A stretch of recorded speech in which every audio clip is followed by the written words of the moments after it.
आज आपण रक्षाबंधन विशेष घरच्या घरी मोतीचूरचे लाडू तयार करूया। बघा किती छान तयार झालेले आहे। आता बाहेरनं मोतीचूर लाडू आणण्याची अजिबात गरज नाही, घरी एकदम सोप्या पद्धतीने बनवू शकतो। 1 कप बेसन घेतलं, बेसन चांगलं मिक्स करून घ्यायचं। 1 कप बेसनसाठी अर्धा कप पाणी घालायचं आणि चांगलं विस्करने मिक्स करून घ्यायचं। तुम्ही हे मिक्सरला सुद्धा फिरून घेऊ शकता।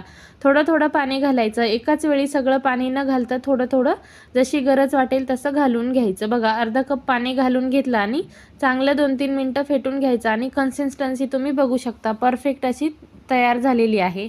आता इथे मी प्लास्टिकची बॅग घेतलेली आहे, तुम्ही पाइपिंग बॅग देखील वापरू शकता। एकदम छोटासा कट लावायचा आणि कडकडीत गरम तेलात आपल्याला बुंदी तळून घ्यायची। तेल परफेक्ट गरम असलं ना तर बुंदी छान तयार होते, थोडी वाकडी तिकडी झाली तर चालते।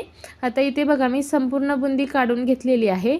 1 कप साखर घेतली, अर्धा कप पाणी घालायचं, थोडंसं फूड कलर घाला, हे पूर्णपणे ऑप्शनल आहे, आवडत असल्यास घाला नाही तर स्किप केलं तरी चालेल। वेलची पावडर घालून एक तारी पाक तयार करून घ्यायचा। त्याच्यानंतर तयार करून घेतलेली बुंदी घालायची, वॉटरमेलन सीड घालायचं आणि 1 चमचा साजूक तूप घालायचं, म्हणजे लाडूला टेस्ट खूप छान येते। आता इथे मी सगळं मिक्स करून घेतलेलं आहे। बघा छान असं तयार झालं की आपल्याला हे ताटली झाकून साधारण 5-10 मिनिटाची वाफ काढून घ्यायची, पण अधूनमधून मिक्स करत राहायचं म्हणजे खाली तळाशी लागू नये याच्यासाठी।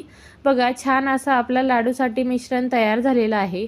जसे लहान मोठे लाडू आवडतात त्याच्या पद्धतीने तुम्ही हे वळवून घेऊ शकता। बघा अगदी छान असा लाडू वळला जातो, अजिबात जास्तीचा वेळ लागत नाही। अजून लाडू छान दिसण्यासाठी थोडेसे वॉटरमेलन सीड लावायचे आणि बघा झटपट असे घरच्या घरी एकदम सोप्या पद्धतीने आज आपण लाडू तयार केलेले आहेत। तुम्ही सुद्धा घरी माझ्या या साध्या सोप्या पद्धतीने रक्षाबंधनसाठी किंवा गौरी गणपतीसाठी नक्कीच ट्राय करून बघू शकता।